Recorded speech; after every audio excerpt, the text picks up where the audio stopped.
Hello दोस्तों, मेरा नाम सुभाष कुमार है और आप देख रहे हैं 3D फिजिक्स। तो चलिए आज हम लेकर आए हैं फोर्थ चैप्टर, यानी एनसीईआरटी के हिसाब से देखें तो 12th क्लास का फोर्थ चैप्टर है और फर्स्ट लेक्चर है।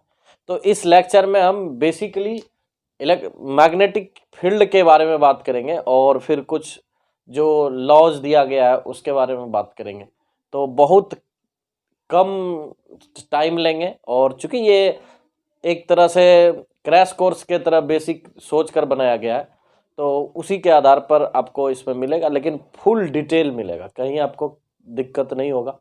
जो भी चीज़ें आपने ट्यूशन सेंटर में पढ़ा है या कहीं और पढ़ा है, उससे हो सकता है आपको आगे एक्स्ट्रा और ज़्यादा मिले। तो बिल्कुल लेक्चर पे बने रहिएगा वीडियो पर, तभी आपको समझ में भी आएगा और मज़ा भी आएगा।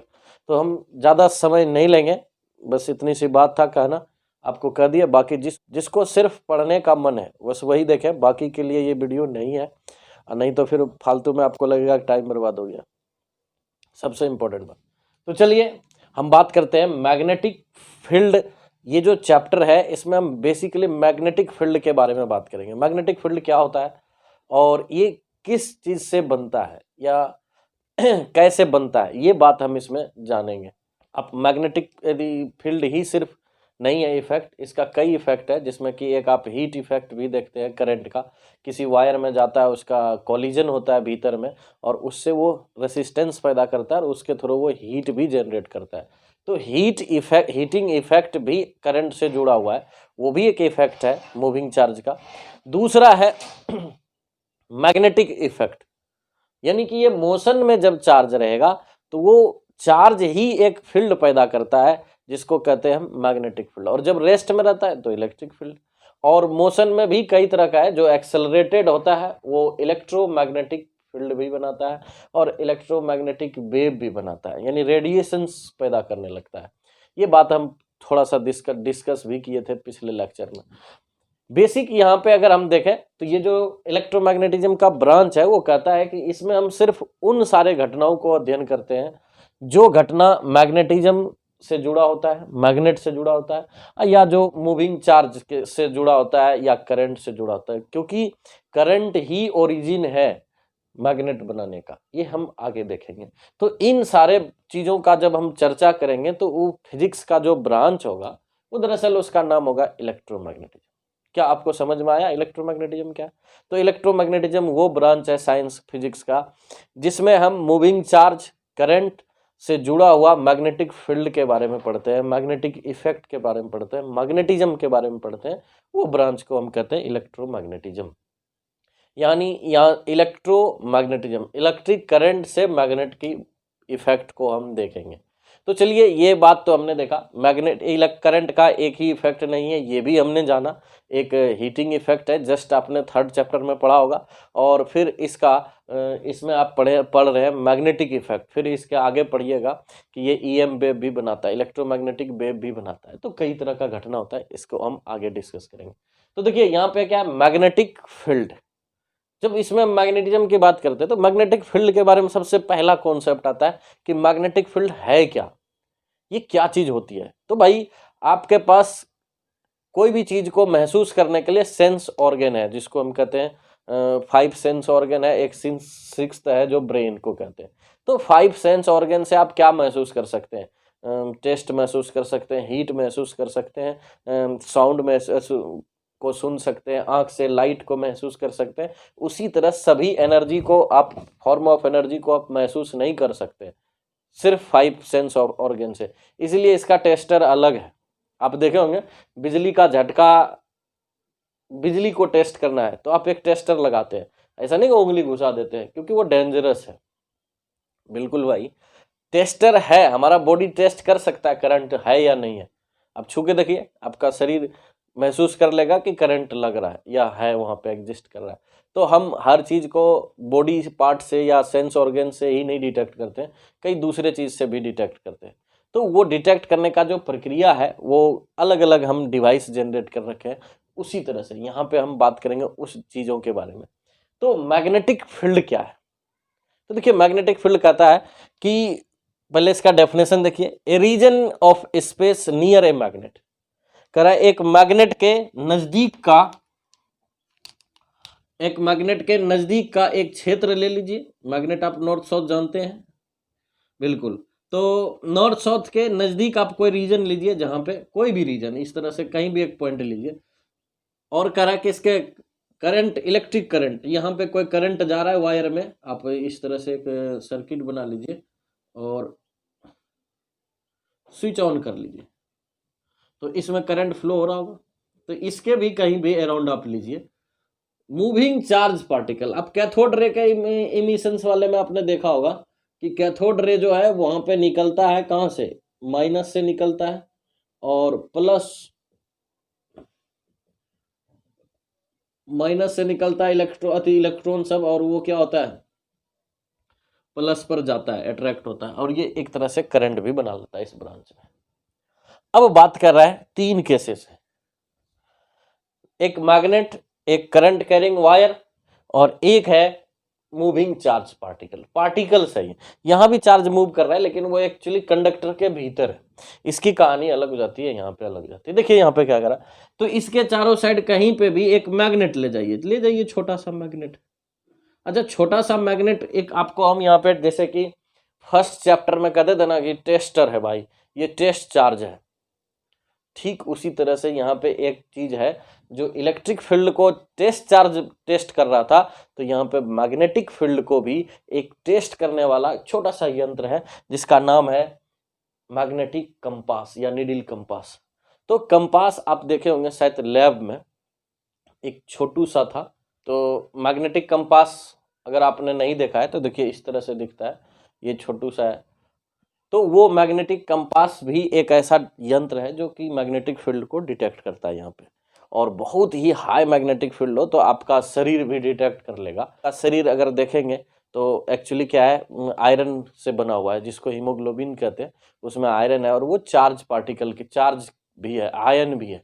तो वो जब मूव करता है ब्लड सर्कुलेशंस में, तो अगर वो मूव करता है और उस पर अगर यहाँ पे मैग्नेटिक फील्ड मिल जाए तो उसके मूवमेंट में दिक्कत होगा, यानी आपको सांस लेने में प्रॉब्लम होने लगेगी। ज़्यादा हाई मैग्नेटिक फील्ड में आप घुस गए तो छोटा मोटा से कोई फर्क नहीं पड़ता, तो ये थोड़ा सा डेंजरस हो सकता है। तो मैग्नेटिक फील्ड आप डिटेक्ट कर सकते हैं, आपका बॉडी डिटेक्ट कर सकता है, बशर्ते वो क्या होना चाहिए, बहुत हाई। तो छोटू सा का भी मैग्नेटिक फील्ड को डिटेक्ट करने के लिए हम मैग्नेटिक कंपास लेते हैं, और वो बहुत छोटी सी सुई होती है और इतना लाइट वेट में होता है कि हल्का सा भी मैग्नेटिक फील्ड को वो डिफ्लेक्शंस के थ्रू दिखा सकता है। तो बात रही यहाँ पे, देखिए क्या कह रहा है, मैग्नेटिक फील्ड कह रहा है कि एक मैग्नेट के चारों साइड का एक रीजन लीजिए और उसमें एक मैग्नेट ले जाइए। तो मैग्नेट ले गए, और इसके अराउंड भी एक मैग्नेट ले जाइए, और आप मैग्नेट नहीं आपकी बल्कि कंपास ले जाइए, और इस जगह पर भी मैग्नेटिक कंपास ले जाइए। तो आप देखिएगा कि ये धड़ से इस तरह से क्या होगा, मूव कर जाएगा, ये मूव कर जाएगा, और ऐसे जैसे यहाँ ऑन कीजिएगा ये मूवमेंट आ जाएगा, इसको भी ऑन कीजिएगा तो ये क्या हो जाएगा, मूवमेंट शो करेगा। तो आपको समझ जाना है कि ये कहीं ना कहीं मैग्नेटिक कंपास मूव कर रहा है, और मैग्नेटिक कंपास को आप रेस्ट चार्ज के बगल में ले जाइए, आपको बिल्कुल नजर नहीं आएगा कि ये हिल रहा है। तो यानी कि इलेक्ट्रिक फील्ड से मैग्नेटिक कंपास को कोई फर्क नहीं पड़ता है, बशर्ते इलेक्ट्रिक फील्ड होना चाहिए कांस्टेंट, या इलेक्ट्रिक फील्ड होना चाहिए टाइम के साथ नहीं वेरी करे, स्टडी इलेक्ट्रिक फील्ड होना चाहिए। स्टडी का मतलब होता है टाइम के साथ नहीं वेरी करने वाला।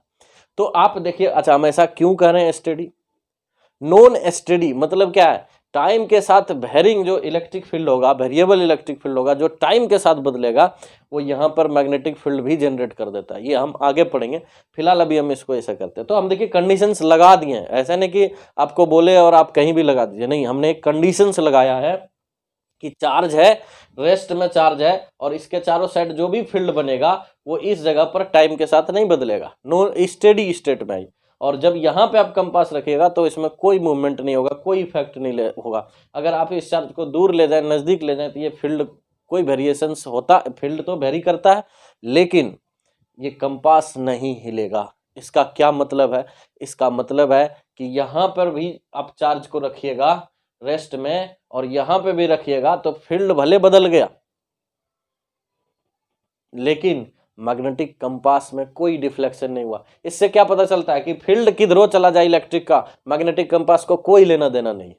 लेकिन लेकिन लेकिन अगर हम एक मैग्नेट के बगल में रखते हैं और फिर इस मैग्नेट को उठा के यहाँ रखते हैं, तो या यहाँ रख देते हैं, तो ये फील्ड इसका डायरेक्शन बदलता है। इसका मतलब क्या है, ये मैग्नेटिक फील्ड को सेंस करता है और ये सिर्फ मैग्नेटिक फील्ड को सेंस कर पाता है।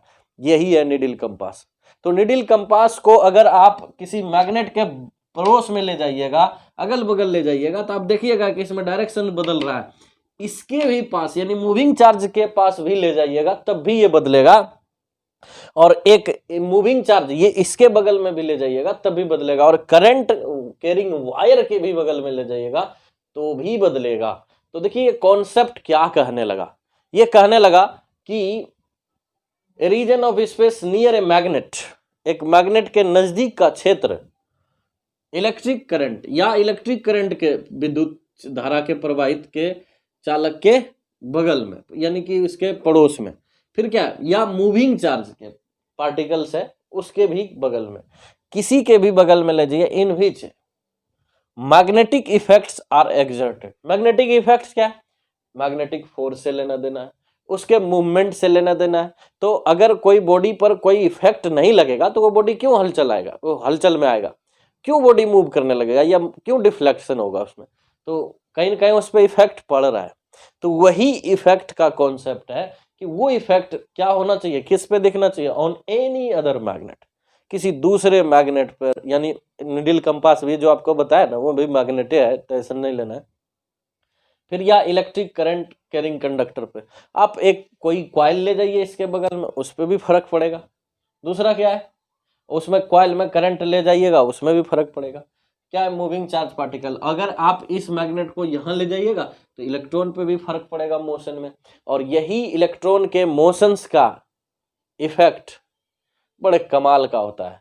कहाँ पे आप देखें, आप देखिएगा टीवी जो पहले सीआरटी वाला डब्बा था ना उसमें ऐसे लगा हुआ रहता है, और आप देखे होंगे कि सीआरटी टीवी के जो बगल में पीछे रहता है उसमें एक तरह का ईसीजी सिस्टम लगा होता है टाइप का, नहीं, आपके जाते हैं तो ईसीजी यहाँ चिपका देता है, यहाँ चिपका देता है, इधर चिपका देता है, वो भी उसी तरह से उसमें टीवी के सीआरटी टीवी में ऐसा देखे होंगे। वो एक्चुअली क्या है, मोशंस कंट्रोल करता है मैग्नेटिक फील्ड के थ्रू, किसका, इलेक्ट्रॉन के बीम का, उसमें इलेक्ट्रॉन बीम बनता है और वही चीज वहां पे देखने को मिलता है। तो चलिए आपको हम एप्लीकेशंस के साथ साथ आपके जो मैग्नेटिक फील्ड है उसको हमने समझाया। तो मैग्नेटिक फील्ड आपको समझ में आ गया होगा, आई होप। उसको हिंदी वर्जन में जो बच्चे हैं उसको देखिए क्या लिखा है, किसी चुंबक कोमा या धारावाहित चालक या गतिमान आवेशित कण के चारों ओर नजदीक के वह क्षेत्र जहां किसी दूसरे चुंबक पर या धारावाहित चालक पर या गतिमान आवेशित कण पर इसका प्रभाव यानी विद्युत चुंबकीय बल का अनुभव कराता है, उस क्षेत्र को चुंबकीय क्षेत्र कहते हैं। और इसका दो नाम है, जरा ध्यान से देखिएगा, इसका एक और नाम है मैग्नेटिक फ्लक्स डेंसिटी भी है, उसका नाम भी मैग्नेटिक फील्ड है, और इसका भी नाम हिंदी में चुंबकीय फ्लक्स घनत्व कहते हैं। अच्छा, इसको सूचित किससे करते हैं, जरा आप ध्यान से देखिएगा, इसको सूचित करते हैं बी कैपिटल लेटर से। तो चलिए इसके बारे में हम बात कर लिए। देखिए थोड़ा टाइम तो लेंगे लेकिन आपको बहुत अच्छे से समझा कर जाएंगे, आप चीजें समझिएगा नहीं, टाइम भी नहीं दीजिएगा तो फिर आप रटिएगा खाली, तो उससे तो थोड़े ना फिजिक्स समझ में आ जाएगा या फिजिक्स आसान हो जाएगा, तो टफ होते जाएगा आपको, आपके लिए फिजिक्स। तो चलिए इसमें हम देखते हैं कि इसका it is denoted by, it is किसके लिए है, इट है मैग्नेटिक फील्ड के लिए, इसको डिनोटेड करते कहीं भी कैपिटल बी से, और ये एक वेक्टर क्वांटिटी है। देखिए मैग्नेटिक फील्ड जो है वो वेक्टर क्वांटिटी है और उसको कैपिटल बी से डिनोट करते हैं, और बी से डिनोट करने के बाद अगर हम देखें तो इसको कहीं भी आप अगर डायरेक्शन देखिएगा तो सभी जगह अलग अलग होगा, वो आगे हम पढ़ेंगे। फिलहाल आपको बता दें कि मैग्नेटिक फील्ड नॉर्थ से निकलता है और साउथ से अंदर होते हुए ये बाहर घूम जाता है। फिर यहाँ से आप देखे होंगे 10th में पढ़े होंगे कि नॉर्थ से जाता है और साउथ से अंदर चला जाता है। आपको पूछा जाए what is the direction of magnetic field, तो क्या बोलिएगा आप, चुंबक क्षेत्र का जो दिशा है वो किधर है, तो देखिए दिशा इसका बड़ा कमाल का है, किधर है, तो इसका दिशा बाहर, चुंबक के बाहर का अगर हम बात करें तो नॉर्थ से निकलता है, साउथ में एंट्री मारता है। लेकिन अगर इसके भीतर की बात करें तो साउथ टू नॉर्थ जाता है, यानी एक लूप फॉर्म करता है। और किसी भी लूप का ना स्टार्टिंग पॉइंट होता है ना एंड पॉइंट होता है। और चूंकि ये स्टार्ट एंड नहीं होता है, लूप बनता है, तो आप इसका डायरेक्शन आप इस तरह से समझ सकते हैं कि ये जो निकलता है वो नॉर्थ से निकलता है, साउथ में एंट्री मारता है, लेकिन ये आउट ऑफ मैग्नेट, और इनसाइड मैग्नेट साउथ से नॉर्थ भी जाता है। तो इसलिए नॉर्थ टू साउथ का ना सिर्फ गलत है, वो लिखना पड़ेगा नॉर्थ टू साउथ किस में, मैग्नेट से बाहर, और साउथ से नॉर्थ मैग्नेट के भीतर। तो चलिए मैग्नेटिक फील्ड का डायरेक्शन समझ में आ गया, आई होप। अब इसके बाद हम देखते हैं इसका एसआई यूनिट क्या है। तो एसआई यूनिट इसका क्या होगा, मिटा देते हैं इसका। देखिए यूनिट ऑफ मैग्नेटिक फील्ड, तो अब हम देखते हैं इसका जो ऐसा यूनिट है, हम मैग्नेटिक फील्ड पढ़े, इसका यूनिट देखिए क्या। मैग्नेटिक फील्ड का जो यूनिट है वो दो तरह से हम बात कर सकते हैं, एसआई और एक सीजीएस। एसआई में अगर हम देखें तो एसआई में जो इंटरनेशनल सिस्टम है उसको हम एमकेएस से भी देखते हैं, तो एसआई में भी कहते हैं, एमकेएस से ही लिया गया एसआई है। तो एसआई का जो यूनिट है वो असल में टेस्ला कहते हैं, और वो एमकेएस के बराबर जो होता है वेबर पर मीटर। वेबर एक्चुअली फ्लक्स होता है, ये आगे हम पढ़ेंगे। जैसे कि एक इसका फार्मूला ये था जुड़ा हुआ, फाई बराबर बी बटे ए, तो आप बी बराबर लिखिएगा तो फाई बटे क्या हो जाएगा, ए एरिया है, और यही होता है वेबर, और यहाँ क्या होगा, एरिया का क्या होगा, मीटर, और स्क्वायर हो जाएगा। तो यही लिया गया इससे, तो ये एक फार्मूला से इसका यूनिट उठाया गया, तो ये बन गया इसका कितना, टेस्ला। जो एक यूनिट है जो एसआई यूनिट असल में टेस्ला कहलाता है, और इसका जो सीजीएस है वो इसके लिए कहते हैं गॉस। तो गॉस जो होता है वो भी मैग्नेटिक फील्ड का ही एक यूनिट है, बट सीजीएस में। अब सीजीएस में है तो भाई इसका कोई रिलेशंस होगा, तो देखिए रिलेशंस है 1 टेस्ला बराबर 10⁴ गॉस। ये छोटा बहुत यूनिट होता है सीजीएस में, तो कहीं कहीं आपको गॉस भी दिया रहे तो आप कन्वर्सन के लिए ये वाला रिलेशंस यूज कर सकते हैं। अब देखिए इसका हम डायमेंशन की अगर हम बात करें कि डायमेंशन क्या है, तो देखिए इसका डायमेंशन फार्मूला, डायमेंशनल जो फार्मूला है, सिर्फ डायमेंशन की बात नहीं करते हैं, डायमेंशन क्या है हम वो भी बता देंगे। देखिए डायमेंशनल फार्मूला अगर हम निकालना चाहते हैं तो इसको आपको फार्मूला पता होना चाहिए। एक फार्मूला है जो F बराबर, ये लॉरेंज फोर्स है जो लॉरेंज ने दिया है, वो आगे देखेंगे, लेकिन आपको हम चूंकि डायमेंशन निकालना है, बिना फार्मूला का तो नहीं निकाल सकते, इसलिए आपको हम फार्मूला बताते हैं। F बराबर क्यू भी साइन थीटा। अब देखिए यहाँ ध्यान से, F क्या है, फोर्स है, Q क्या है, चार्ज है, V क्या है, वेलोसिटी है चार्ज पार्टिकल का, और B मैग्नेटिक फील्ड है, साइन थीटा क्या है, एंगल है। अरे साइन थीटा तो आप जानते हैं एंगल के होगा, थीटा B और V के बीच में। अब सवाल है B बराबर क्या लिखेंगे, F बराबर Q बाई V, Q भी साइन थीटा। डायमेंशन का अगर आप सिंबल लगाते हैं तो इसका मतलब आप डायमेंशन लिखते हैं, तो F का डायमेंशन क्या होगा, MLT-2। चलिए ए Q का क्या होगा, A इंटू टी, ये आप 11th के सेकंड चैप्टर में पढ़े थे। और साइन V का क्या होगा, वेलोसिटी है LT-1। अब रही बात sine theta, sine theta dimension less होता है, तो यहाँ पे भी क्या लगाएंगे, उसका बदले 1 लगा देंगे, कोई फर्क नहीं पड़ा, यहाँ 1 रहेगा अभी। तो इसमें देखिए L कट गया, बचा क्या, T-1 है, और यहाँ T इंटू में कट गया, और ये बचा क्या, MT⁻², और A पर पावर क्या, -1। अब आपको पूछा जाए what is the dimension of magnetic field, तो आप ये नहीं कहिएगा कि ये पूरा फॉर्मूला, गलत, ये सोचना ही गलत है। कई बार ऐसा होता है, कई आदमी को हमने देखा कि डायमेंशनल फार्मूला और डायमेंशन एक ही बताते हैं, भाई ऐसा क्यों, ये तो गलत है। डायमेंशनल फार्मूला अलग चीज है, वो रिप्रेजेंटेशन है, सिंबॉलिक रिप्रेजेंटेशन है विथ पावर, डायमेंशन के साथ, और डायमेंशनल इक्वेशंस ये तो और अलग है। देखिए इस पूरे फॉर्म को हम कहते हैं डायमेंशनल इक्वेशन, ना कि फार्मूला। तो फार्मूला हम किसको कहेंगे, सिर्फ इसको अगर आप बात करते हैं ये डायमेंशनल फार्मूला है। और डायमेंशन कितना है इसका, तो देखिए इसका डायमेंशन से अगर हम बात करेंगे तो डायमेंशन ऑफ मैग्नेटिक फील्ड अगर हम बात करेंगे तो M का डायमेंशन यहाँ 1 है, T का डायमेंशन इसमें -2 है, और A का डायमेंशन जो है इसमें -1 है। तो ये है इसका dimension, power of the fundamental quantities कहलाता है, सिंपल सा बात डायमेंशन। तो देखिए डायमेंशनल इक्वेशंस हो गया, B को क्लोज कर दिए ब्रैकेट बड़ी से, और फिर ये जो लिखे ये पूरा फॉर्मेट क्या है, डायमेंशनल इक्वेशन, बीमीय समीकरण। और इतने से अगर हम बात करेंगे तो ये डायमेंशनल फार्मूला है।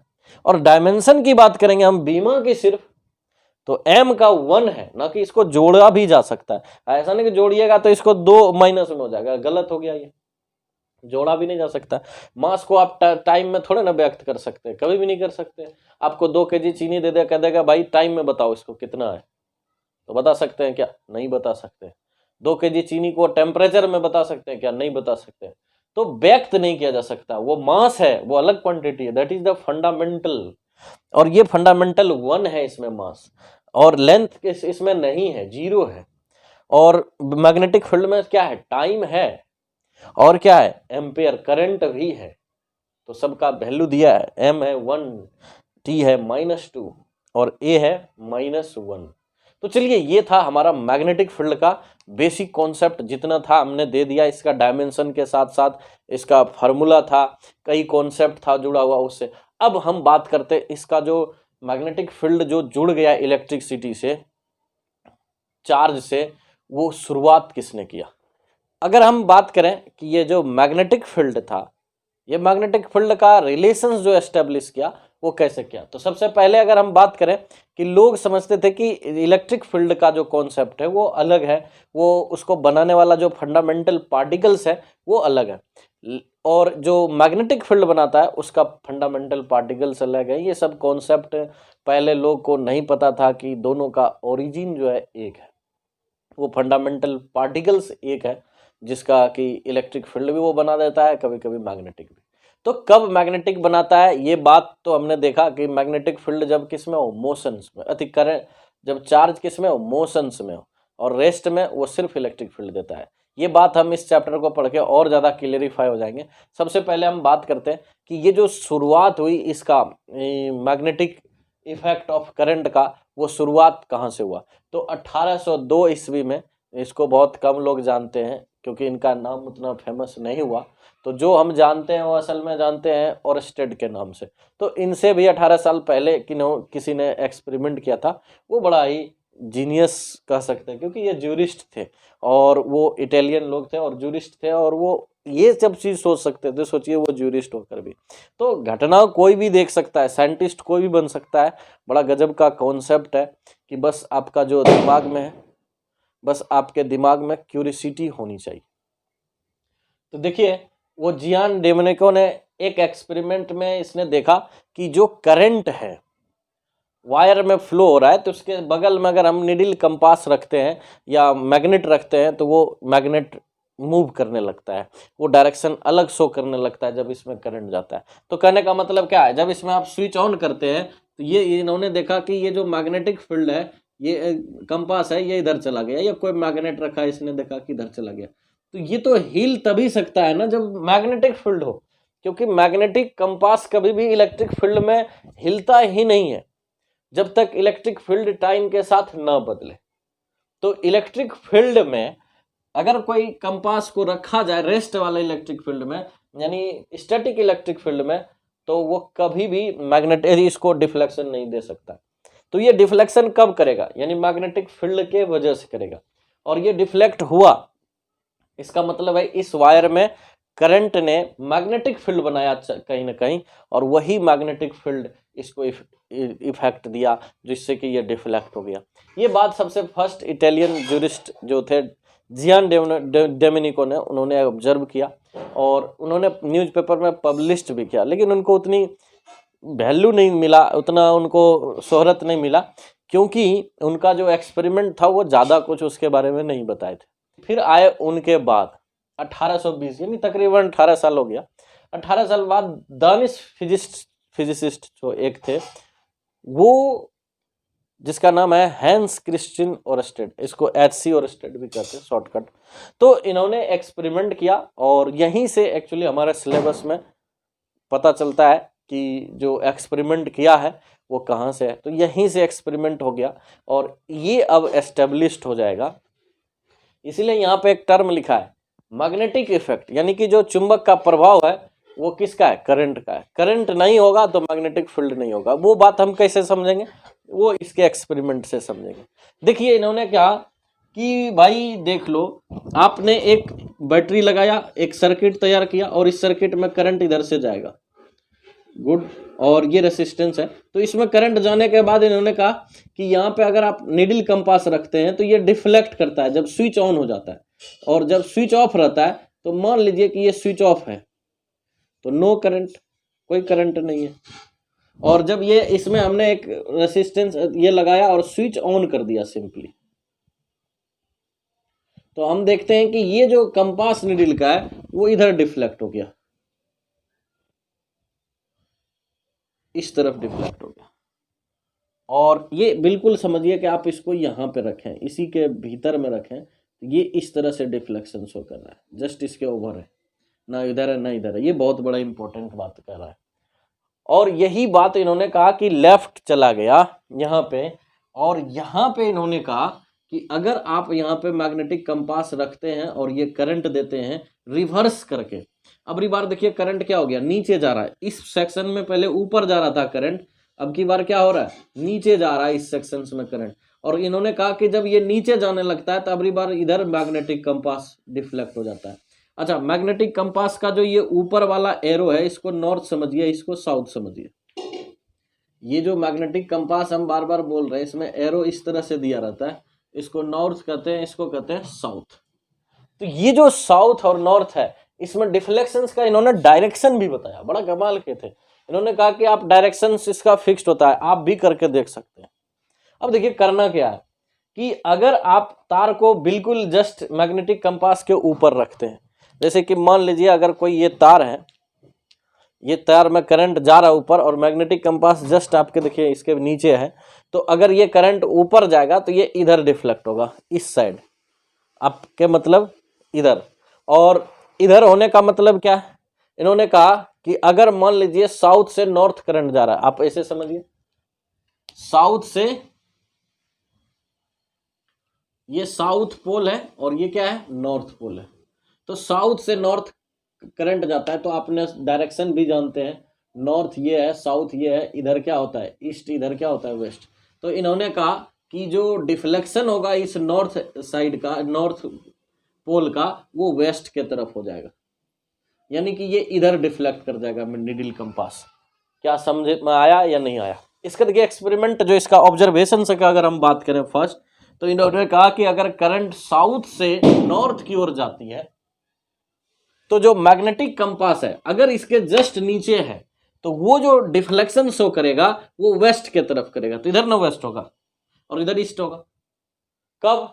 जब डायरेक्शन ऑफ क्या होगा, करंट साउथ से नॉर्थ की ओर जाएगा। तो देखिए इसको आप भूल जाइए, ये कंपास को, इसका जो नॉर्थ पोल है ये है नॉर्थ पोल। तो अगर ये ऐसा करंट जा रहा है और करंट के जस्ट नीचे ये क्या है, मैग्नेटिक कंपास है, तो इसका डिफ्लेक्शन लेफ्ट होगा, यानी कि वेस्ट होगा, वेस्ट की तरफ हो जाएगा। फिर इन्होंने दूसरी बात कहा कि अगर करंट नॉर्थ से साउथ जाता है, देखिए दूसरा केस में अगर करंट ये वाला है, यहां पे है, ये साउथ है, ये नॉर्थ है, कर अगर नॉर्थ से साउथ जा रहा है करंट, तो इसमें वेस्ट इधर हो गया और ये क्या हो गया, ये ईस्ट हो गया, डायरेक्शन जो आप पढ़ते हैं। तो देखिए ये क्या कह रहा है, ये कह रहा है कि ये इधर डिफ्लेक्ट हो जाएगा, मतलब क्या हो जाएगा, ईस्ट के तरफ। ये बड़ा कमाल का बात का इसमें। और ये बात अगर आपको नहीं यकीन है तो आप इसको एक्सपेरिमेंट कीजिए और उसको देखिए, आपको नजर आ जाएगा कि ये भी एक्सपेरिमेंट सही है। और इसी डायरेक्शंस को निकालने के लिए हमने दो तरह का कंडीशंस पढ़ते हैं और इसी में हम देखेंगे। तो चलिए यहां तक समझ में आया? अभी भी किसी को दिक्कत है तो बताइए। इसमें एक स्विमिंग वाला कॉन्सेप्ट लगाएंगे जो एम्पेयर्स ने कहा, उसके बारे में भी बात करेंगे। तो सबसे पहले देखिए यहाँ तक क्लियर हो गया आपको कि इन्होंने, दानिश ने, ये जो क्रिश्चियन ओरस्टेड था, इन्होंने क्या कहा, इन्होंने कहा कि अगर करंट क्या हो, अगर आपने मैग्नेटिक कंपास रखा है, ये आप अर्थ पर जानते हैं, अगर करंट इधर जा रहा है, ऊपर जा रहा है करंट, और मैग्नेटिक कंपास अगर यहाँ पे है रखा हुआ, तो वो क्या होगा, कंपास इसके जस्ट नीचे है तो ये वेस्ट के तरफ बेंड हो जाएगा। इसका जो नॉर्थ है मैग्नेटिक कंपास का, वो वेस्ट के तरफ चला जाएगा, जैसा कि यहाँ हो रहा है। अगर यही बात कहा कि करंट नीचे जाएगा, नॉर्थ टू साउथ, कोई पेज में तो आप नॉर्थ ऊपर मानते हैं ना, नॉर्थ टू साउथ जा रहा है पेज में करंट, तो क्या होगा, ऐसे अगर जाएगा तो अगर ये कंपास को हमेशा ऊपर रखना है तो ये वाला क्या होगा, ये वाला क्या हो जाएगा, इस तरफ डिफ्लेक्ट हो जाएगा, किस तरफ, ईस्ट के तरफ। यही बात का, और इसी के जस्ट एम्पेयर्स भी आए, उन्होंने भी इसी साल के दौरान लगभग सेम ईयर में उन्होंने भी एक थ्योरी पब्लिश किया और एम्पेयर सर्किटल लॉ बना। और बाद उन्होंने एक चीज उसका जो सबसे इम्पोर्टेंट था वो ये था डायरेक्शंस के बारे में भी। तो एम्पेयर्स का भी स्विमिंग रूल जो है वो इसी से रिलेटेड बात करता है कि ये जो डिफ्लेक्शन होगा मैग्नेटिक कंपास का वो किधर होगा। तो देखिए उसका डायरेक्शन निकालने के लिए हमारे पास दो तरकीब है। तो देखिए इसमें हम बात करते हैं कि rule for finding the deflection of direction of deflection of magnetic needle, यानी जो निडिल कंपास था वो डिफ्लेक्ट किधर हो गया। तो इसके पहले हमने देखा कि ओरस्टेड ने ये कहा कि करंट अगर आप देते हैं तो डिफ्लेक्ट होता है, और करंट नहीं देते तो फिर वो वापस अपने ही पोजीशंस पे आ भी जाता है, चाहे किसी भी तरह से। और फिर आप बैटरी की पोलरिटी बदलते हैं तो यानी कि उसी जगह पर आपने डायरेक्शन बदला करंट का, और उसके वजह से उसका डिफ्लेक्शंस का भी डायरेक्शन उल्टा हो जाता है। तो ये हमने देखा कभी बाईं ओर कभी दाईं ओर, यही था डिफ्लेक्शंस। अब हम बात करते हैं इसको निकालने का जो तरकीब है, एक है एम्पेयर स्विमिंग रूल। तो एम्पेयर स्विमिंग रूल में क्या कहता है वो उसको हम समझेंगे कि मान लीजिए कोई आदमी है जो लेट गया, बिल्कुल लेटा हुआ है उसका तैरने के पोजीशंस में। मान लीजिए पानी में कोई आदमी तैर रहा है तो उसका हाथ का पोजीशंस होगा। तो देखिए कैसा है कि मान लीजिए इसमें कहता है कि एम्पेयर्स लॉ कहता है कि अगर मान लीजिए करंट इस तरह से जा रहा है और एक आदमी इस तरह से लेटा हुआ है, एक इसका हाथ इधर है एक हाथ इधर है, और ये पानी में इस तरह से तैरते हुए जा रहा है, समझ लीजिए ऐसा, और ये करंट का डायरेक्शन है ऊपर की ओर। तो कह रहा है कि जब ये करंट इसके इस तरह से जाएगा और हेड जो है इसका मुंह जो होगा वो बिल्कुल कैसा होगा, इस तरह से किया हुआ ऊपर है ये। तो जब ये ऊपर किया हुआ मुंह है, इसका करंट के डायरेक्शन में इधर है, तो ये कह रहा है कि इसका जो लेफ्ट हैंड होगा इधर होगा, और ये क्या हो गया, राइट हैंड। तो ये कह रहा है कि अगर ऐसा निडिल कंपास होगा इस तरफ से तो ये लेफ्ट झुक जाएगा। तो ये बात तो उसने भी कहा, यही बात इसने कहा कि एक तैरता हुआ आदमी का इमेजिन कीजिए, वो करंट के डायरेक्शन पर ही सोया हुआ है और उसका हेड करंट के डायरेक्शन की ओर है। तो उसका जो मूवमेंट होगा, वो निडिल कंपास है तो उसका मूवमेंट किधर होगा, वो टुवर्ड लेफ्ट हैंड साइड। तो ये बात भी तो यहाँ पे फिट बैठ रहा था। तो देखिए यहाँ भी ये बात सटीक बैठा कि अगर ये माइनस है और ये क्या है, करंट ऐसे जा रहा है, तो यहाँ का जो निडिल कंपास होगा वो इस तरह से डायरेक्शन शो करेगा। चलिए ये हो गया। तो ये अगर नॉर्थ है डायरेक्शन में, और ये क्या है, साउथ है, और ये क्या है, वेस्ट है, और ये ईस्ट है, तो देखिए ये किधर हो गया, वेस्ट के तरफ नॉर्थ चला गया। ये बात तो कह रहा था कि जब साउथ से करंट नॉर्थ की ओर जाएगा तो डिफ्लेक्शन जो निडिल कंपास का होगा वो वेस्ट के तरफ होगा। ये बात इसने कहा, एम्पेयर्स ने भी यही कहा। और ये कहा कि अगर ये उल्टा हो जाए तो ये फिर क्या होगा, दाईं ओर चला जाएगा। मान लीजिए ऐसा करंट जाने लगे तो ये आदमी क्या हो जाएगा, इस तरह से था लेटा हुआ, तो ये जो झुकाव होगा इसका वो किधर हो जाएगा, दाईं ओर हो जाएगा, राइट हैंड साइड। कब, जब करंट नीचे जाएगा। तो अभी आपको क्लियर हुआ कि जो कंपास का जो निडिल होगा वो डिफ्लेक्शन लेफ्ट होगा कि राइट होगा, वो डिपेंड करेगा करंट का डायरेक्शन किधर है। तो देखिए यहाँ पे हमने एक चीज देखा कि डायरेक्शन हमें एम्पेयर ये वाला समझ में गया। दूसरा कहता है स्नो रूल भी लगा सकते हैं। स्नो रूल बड़ा कमाल का है, इसका थोड़ा स्टेटमेंट में देखिए क्या कह रहा है। कह रहा है यदि if the current flows from south to north, फिर से लेते हैं, ये क्या है, नॉर्थ है, और ये क्या है, साउथ है, और ये क्या है, वेस्ट है, और ये है ईस्ट। तो ये वही बात वही कहता है, if the current flows from south to north, तो करंट ये इधर जा रहा है, ऊपर की ओर जा रहा है, लाल वाला करंट है मान लीजिए ये वाला, तो कह रहा है करंट ऊपर की ओर जा रहा है south to north, and wire is held over the needle, और इसके भीतर यानी कि इसके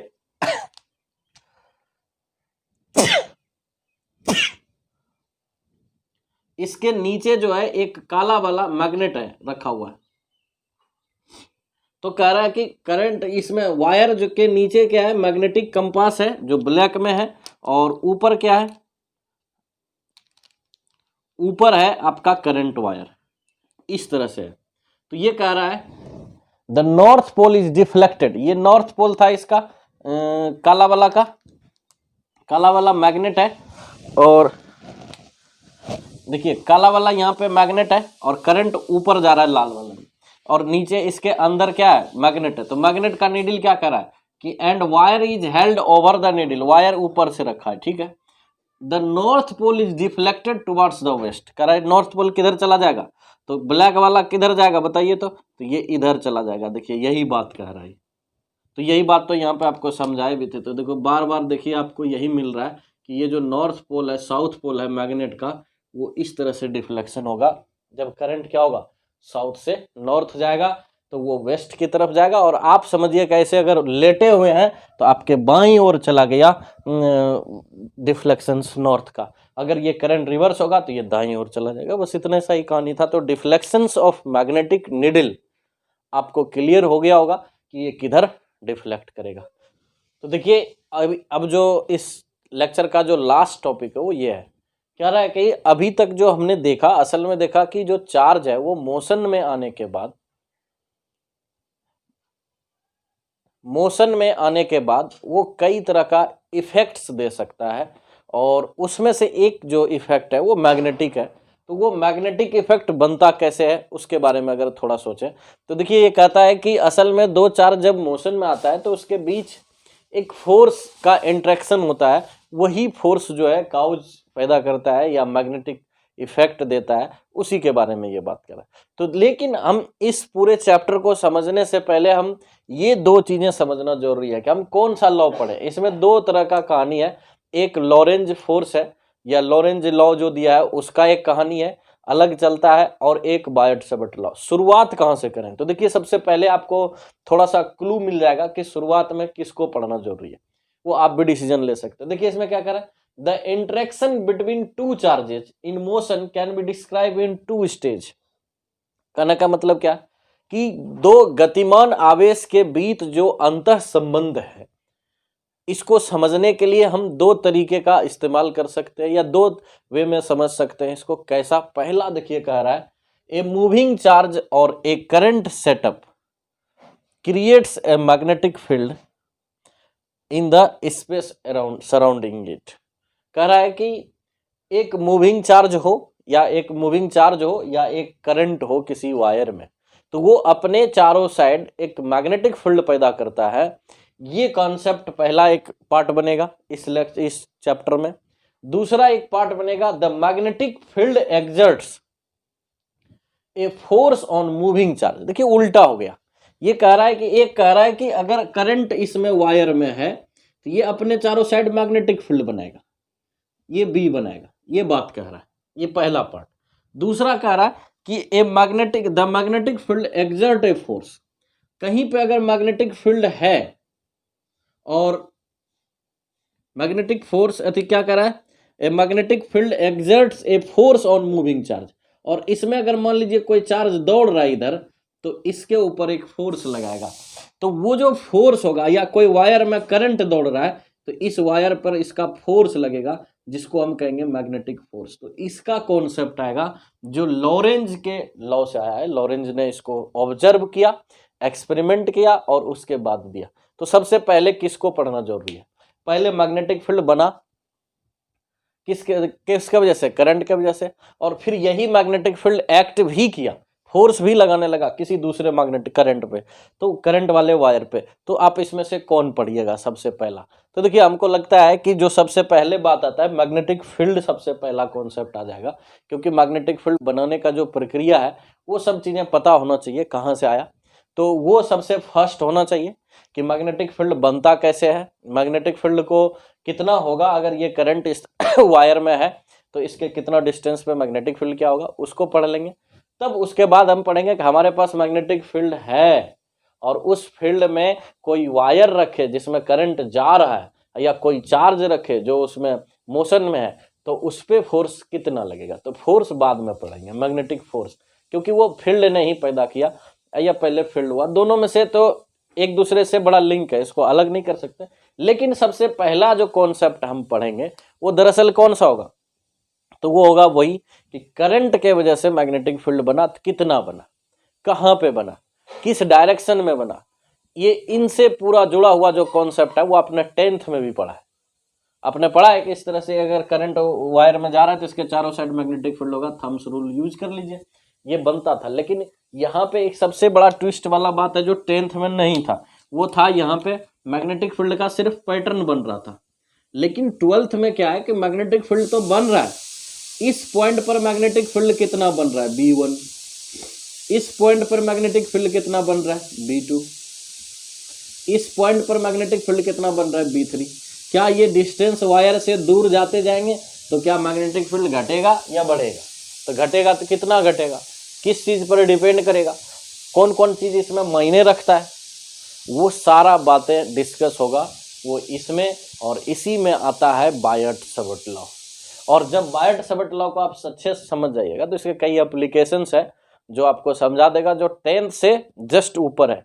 पैटर्न था 10th में सिर्फ जानना कि ये ऐसे पैटर्न होता है, लेकिन भाई पैटर्न से काम नहीं चलेगा। अगर आपने कहीं पैटर्न बनाया और डायरेक्ट फार्मूला लिख दिया है तो समझिए कि आप सबसे ज़्यादा खत्म कर दिए काम। उसमें डेरिवेशंस मेन है और डेरिवेशंस ही पढ़ना है 12th में, वो डेरिवेशन सबसे इंपॉर्टेंट है। तो देखिए बायट-सैवर्ट लॉ से जुड़ा हुआ 2-3 डेरिवेशंस है जो बहुत इंपॉर्टेंस है, जो स्ट्रेट वायर का है और फिर एक सर्कुलर वायर का है सेंटर पर और एक्सियल पे। 3 डेरिवेशंस तो इसमें बहुत ज़बरदस्त है। और फिर इसके बाद इसमें आता है मैग्नेटिक फोर्स, इसमें लॉरेंज लॉ काम करेगा और लॉरेंज लॉ के आधार पर हम मोशंस देखेंगे। चार्ज पार्टिकल का, सिंगल चार्ज पार्टिकल का सर्कुलर होता है और हेलिकल होता है, और उसी से जुड़ा हुआ दोनों चीज में फील्ड में, इलेक्ट्रिक में और मैग्नेटिक में डाल देंगे वही चार्ज, और कुछ कंडीशंस के अंदर तो वो एक्सेलरेट भी कराएगा और वो सर्कुलर भी घुमाएगा, और उससे हम एक डिवाइस पैदा बनाते हैं जिसका नाम है साइक्लोट्रॉन। तो साइक्लोट्रॉन का कॉन्सेप्ट इस पर आएगा, इस चैप्टर पार्ट में हम डिस्कस करेंगे। तो हमने 2 पार्ट में बांट दिया। जो इंटरेक्शन है 2 चार्ज के बीच, मोशन वाले चार्ज के बीच, उसमें 2 तरह का कहानी बांट दिया। एक हमने पहला देखा कि मोशंस में चार्ज है उसके वजह से फील्ड बन रहा है। फिर हम देखेंगे कि फील्ड है और उसमें कोई चार्ज मोशन में है तो उस पर फोर्स लगेगा। तो फोर्स का निकालने कॉन्सेप्ट हम बाद में डिस्कस करेंगे। चलिए, आई होप कि आपको जितना बताए उसमें से कई कुछ चीज़ें समझ में आ गया होगा। मान लीजिए 10% आया, अगर एक बार में नहीं आया तो दोबारा देखिएगा, आपको हो सकता है अच्छे से समझ में आ जाए सकता है। इसलिए थोड़ा सा मेहनत तो करना ही पड़ेगा। और लेक्चर थोड़ा लंबा चला गया क्योंकि इसमें कई चीज़ें जो है बिल्कुल नया आपको सिखाना पड़ा, तो हो सकता है थोड़ा लेक्चर लेंदी हो जाए। अगर आपके पास टाइम है तो इसको देखिए। खास करके इस बार जो एग्जामिनी बैच है उसके लिए कुछ चीज़ें जो आप भगा के भी देखिएगा तो काम चल जाएगा। लेकिन जो शुरुआत है, जिसका फर्स्ट है, फ्रेशर है, उसको तो पूरा देखना चाहिए ताकि आपको बहुत अच्छे से समझ में आ जाए और आपका बेसिक जो इंट्यूशंस है इस चैप्टर के लिए वो बहुत अच्छा ग्रो करे। तो चलिए, आई होप कि आपको समझ में आया। धन्यवाद। नेक्स्ट लेक्चर जो है वो बायट-सैवर्ट लॉ है और सेकेंड लेक्चर यानी बायट-सैवर्ट लॉ पर आधारित होगा। और बायट-सैवर्ट लॉ में डेरिवेशंस मायने रखता है, उसका वेक्टर फॉर्म कैसे लिखना है ये मायने रखता है। इसलिए सेकेंड लेक्चर को जरूर देखिएगा।